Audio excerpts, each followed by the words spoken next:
नाजरीन, भारत के ख्वाब बिखर रहे हैं। नरेंद्र मोदी को एक बार फिर से आलमी सतह के ऊपर शर्मिंदगी का सामना है।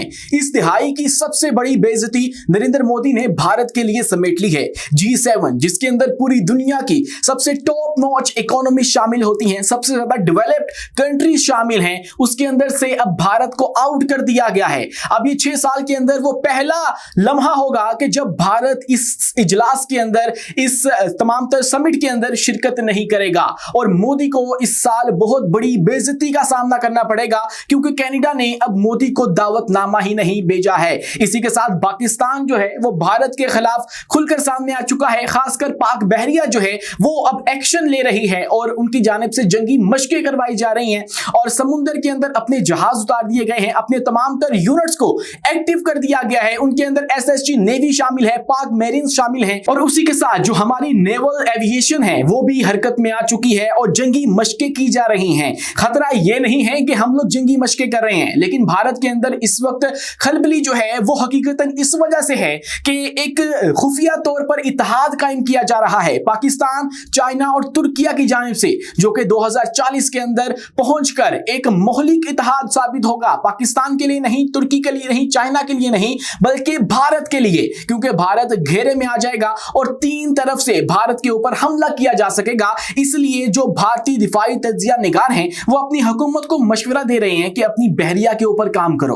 आप लोग इस काबिल नहीं हो कि आप लोग इन तीनों ममालिक का जो मुकाबला है वो कर सको, क्योंकि इन तीनों ममालिक के माबैन कुछ ऐसे प्रोजेक्ट्स हैं जो कि इनको एक पेज पर लाते हैं और उसके बाद अगर भारत के खिलाफ कोई ऑपरेशन किया जाता है तो उसके बाद भारत का बचना नामुमकिन हो जाएगा। खासकर ऑपरेशन सिंदूर के बाद कुछ ऐसे वाकयात हुए हैं कि जिसके बाद भारत को अभी खतरा लाहिक हो गया है कि हमने इस इत्तेहाद को तोड़ना है, इस इत्तेहाद से हमने बचना है, हमें इतना पावरफुल होना पड़ेगा कि हम लोग इनका मुकाबला कर सकें, वरना ISN विक्रांत और अब्राहम लिंकन वगैरह जो हैं वो भी हमें बचाने में नाकाम हो जाएंगे। तमाम तफसीलात आपके सामने रखते हैं इसी वीडियो के अंदर। मैं हूं उमैस मुनीर, आप देख रहे हैं हमारा YouTube चैनल और Facebook पेज। दोस्तों, इस दिहाई की सबसे बड़ी बेइज्जती जो है वो मोदी की हो चुकी है और उसने भारत के लिए समेट ली है। अब भारत का ये जो बुलंदोबांग दावा था कि हम लोग टॉप नॉच इकोनॉमीज में शामिल हैं, दुनिया की जो टॉप इकोनॉमीज हैं हम लोग उनके अंदर शामिल हैं, उनके अंदर से भी अब ये लोग निकलते हुए नजर आ रहे हैं।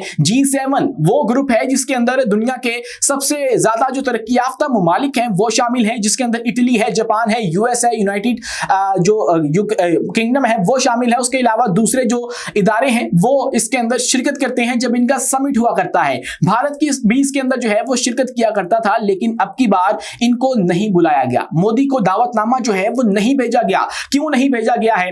वो शायद जो कनाडा है उसने अपना बदला लिया है, लेकिन जो इनकी खारजा पॉलिसी है ये उस बात को भी आया करता है कि वो किस तरीके से जो है वो नाकाम हो चुकी है। इनकी जो आप यूं समझ लीजिए खारजा महाज था उसके अंदर इनको एक बड़ी शिकस्त मिली है। इतनी जो बेइज्जती है और जिल्लत है वो इनको पाकिस्तान से हारने के बाद नहीं मिली, जो कि इनको अब मिल रही है। आलमी सतह के ऊपर इनको शर्मिंदगी का सामना है। अभी जो शशि थरूर है वो गए कोलंबिया, तो वहां पे पाकिस्तान के शहीदों का अफसोस किया गया, ना कि इनके साथ जो इत्तेहाद है उन्होंने उसके साथ खड़े होने का फैसला किया। इसी के साथ रशिया जो है वो पाकिस्तान के साथ खड़ा हो रहा है, पाकिस्तान के साथ जो दिफाई मुआहिदे हैं वो कर रहा है, हालांकि वो इनका सबसे बड़ा पार्टनर है।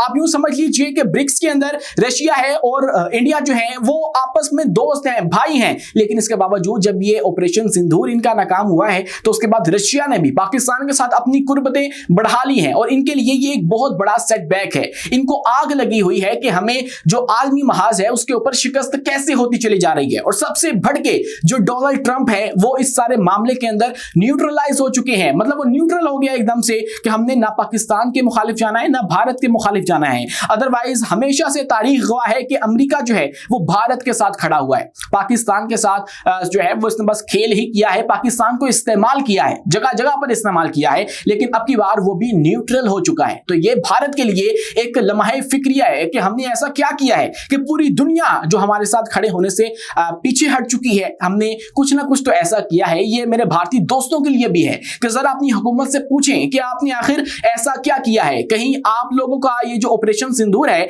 ये एक फ्लैग ऑपरेशन तो नहीं था, मतलब कि आप यूं समझ लीजिए कि जो पहलगाम वाला वाकया था वो मनगढ़ंत वाकया तो नहीं था। आप उसके ऊपर तहकीकात कर ले तो हकीकत आपके सामने आ जाएगी, लेकिन ये इस बारे में नहीं सोचते हैं। अब बढ़ते हैं दोस्तों G7 वाली खबर की जानिब। G7 नेशन के जो समिट है वो सालाना होता है, लेकिन अब की बार उसके अंदर मोदी को इन्वाइट नहीं किया गया है। भारत उसका हिस्सा हुआ करता था।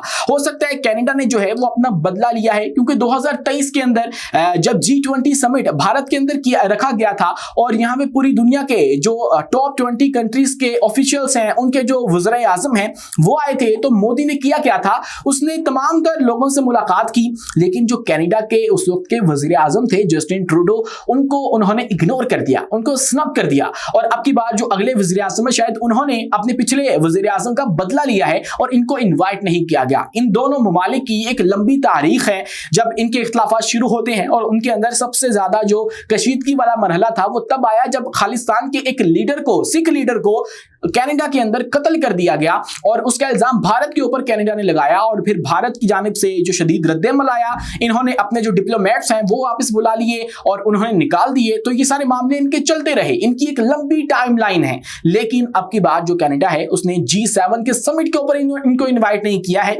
यानी कि ये अब जो दावा करते थे कि हम लोग दुनिया की सबसे ज्यादा तरक्की याफ्ता कौम बनने जा रहे हैं, अब वो भी नहीं कर सकते हैं। वहां पे भी इनको सुपकी का सामना हो चुका है, और ये महज और महज भारत के सारे लोगों की वजह से नहीं है, ये बीजेपी की वजह से है, और मोदी की जो पॉलिसीज हैं, इसका जो इलेक्शन जीतने का तरीकाकार है और जंग को अपनी इलेक्शन कैंपेन के अंदर शामिल करने का जो तरीकाकार है वो है। क्योंकि कनाडा के अंदर आपको पता है कि सिख बिरादरी जो है वो सबसे बड़ी तादाद के अंदर मौजूद है। इंडियन पंजाब के बाद अगर आप देखें तो सबसे ज्यादा जो सिख हैं वो कनाडा के अंदर मौजूद हैं, और वो लोग अपने शहरियों की वैल्यू को जानते हैं, उनके साथ खड़े होते हैं।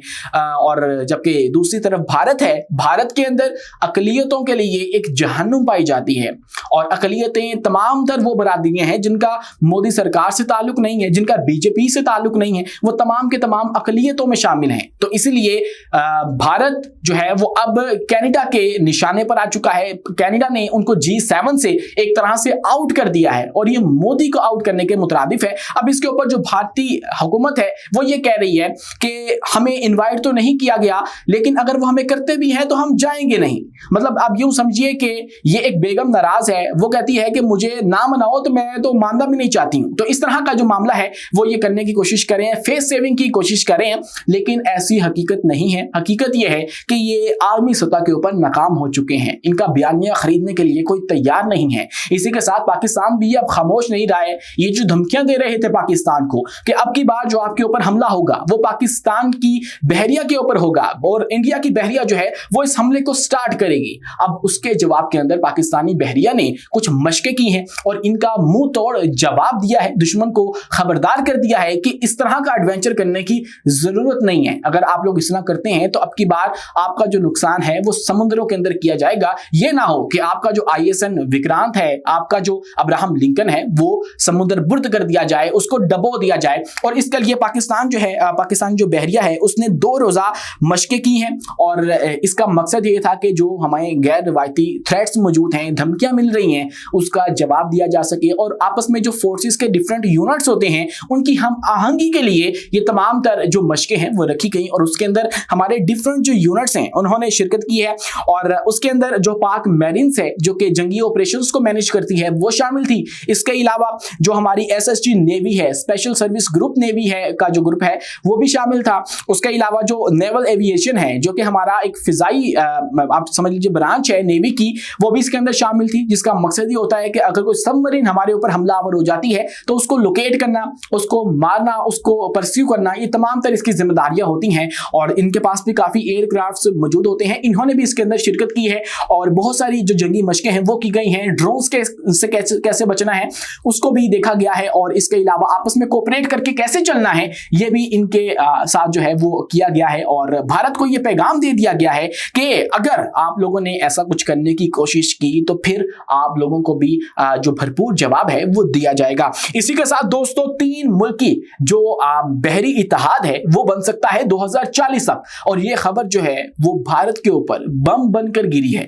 भारत के कुछ तज्जिया निगार हैं वो इस बात से हुकूमत को बार बार वार्न कर रहे हैं, उनको अलार्म कर रहे हैं कि भाई 2040 तक अपनी बहरिया को इतना मजबूत कर लो कि आप लोग इस इत्तेहाद के साथ खड़े होने के, इसके सामने खड़े होने के काबिल बन जाओ। अदरवाइज ये खलीज बंगाल और जो बहीरे अरब है और उसके बाद आपकी जो शुमाली साइड है, इन तीनों से अगर हमला हो गया तो उसके बाद आप बच नहीं सकेंगे, इसका मुकाबला आप कर नहीं सकेंगे। ये तीन जो ममालिक हैं उनका इत्तेहाद कौन कौन सा है? उसके अंदर पाकिस्तान शामिल है, उसके अंदर चाइना शामिल है, उसके अंदर तुर्किया शामिल है। अब इन तीनों ने कोई अनाउंस करके इत्तेहाद नहीं बनाया है। इनका जो इत्तेहाद है वो ऑपरेशन सिंदूर के बाद गैर रिवायती तौर पे, अनअनाउंस्ड तौर पे जो है वो सामने आया है। और जब ऑपरेशन सिंदूर के बाद पाकिस्तानी फजाइया के अंदर जो चाइना के हथियार हैं वो पाकिस्तान को इमरजेंसी तौर पर दिए गए और उसको इस्तेमाल करके जो इंडियन फजाइया थी उसको सबक सिखाया गया। और उसके बाद तुर्किया ने हमें जिस तरह से हेल्प किया है, हमें ड्रोन्स पहुंचाए हैं, ये भी भारत को खटक रहा है कि ये वो चीज है जो कि इनका इत्तेहाद बना सकती है। 2040 तक ये तमाम तर ममालिक इस काबिल हो जाएंगे, इनकी जो नेवीज हैं वो इस काबिल हो जाएंगी कि भारत उनका मुकाबला नहीं कर सकेगा। अब जो फैक्ट्स शेयर किए जा रहे हैं भारतीय तजिया निगारों की जानिब से अपनी हुकूमत को, वो ये है कि 2040 तक चीन के पास 6 एयरक्राफ्ट कैरियर्स, 12 जोहरी आबदोजें, 60 से ज्यादा रिवायती आबदोजें और 150 से ज्यादा जंगी बहरी जहाज होंगे। इसी के साथ जो तुर्की है उसकी भी जो बहरिया है वो जदीद से जदीदतर हो जाएगी। और तुर्की TF-2000 मिलगम जो कि पाकिस्तान और तुर्किया का एक सबसे बड़ा दिफाई मंसूबा है उसके ऊपर काम कर रहा है। इसके अलावा मिल्टन है और इन जैसे मंसूबों के जरिए वो अपनी बहरी ताकत को बढ़ाते चले जा रहे हैं। और अगर ये ऐसा हो जाता है तो फिर आपकी जो बहरिया है वो इस काबिल नहीं होगी कि वो आप लोगों को बचा सके और फिर आप लोगों के ऊपर 3 तरफा हमला हो सकता है। तीसरा जो रुख है इसका वो है पाकिस्तान से, और पाकिस्तान 8 हांगो क्लास आबदोजें, 4 चीनी मिसाइल फ्रैगेट्स और 4 तुर्क ताउन से तैयार करदा बाबर क्लास क्रॉवेट्स हासिल कर रहा है। ये 4 जो क्रॉवेट्स हैं वो तुर्की के मिलगम प्रोजेक्ट के तहत हमें मिल रहे हैं और इसके अंदर से रिसेंटली PNS खैबर जो है उसकी ट्रायल जो है वो शुरू कर दिया गया है और वो भी जल्द ही पाकिस्तान के जंगी बेड़े में शामिल होने जा रहा है। और 2 वो इस्तांबुल के अंदर बन रहे हैं और 2 कराची के अंदर जो है वो नेवल शिपयार्ड के अंदर तैयार किए जा रहे हैं। और इसके बाद पाकिस्तान की, तुर्की की और चीन की जो बहरिया है वो इनहेबिटेबल हो जाएगी। 2040 तक अगर भारत ने अपने आप को मजबूत ना किया तो भारत के लिए बुरी ही खबर है। इससे भारत को मुतनब्बा किया जा रहा है और तंबीह की जा रही है भारत को उनके अपने लोगों की जानिब से, उनके अपने जो इंटेलेक्चुअल समझे जाते हैं उनकी जानिब से कि भाई कुछ करो, अदरवाइज जो हमारे लिए मामलात हैं वो बिगड़ जाएंगे। आप इस बारे में क्या सोचते हैं? कमेंट सेक्शन में अपनी राय से आगाह लाज़मी कीजिए और वीडियो पसंद आने की सूरत में हमारे इस चैनल को लाइक कीजिए, सब्सक्राइब कीजिए और बेल आइकन को दबाना तो हरगिज़ मत भूलें। शुक्रिया, अल्लाह हाफिज़।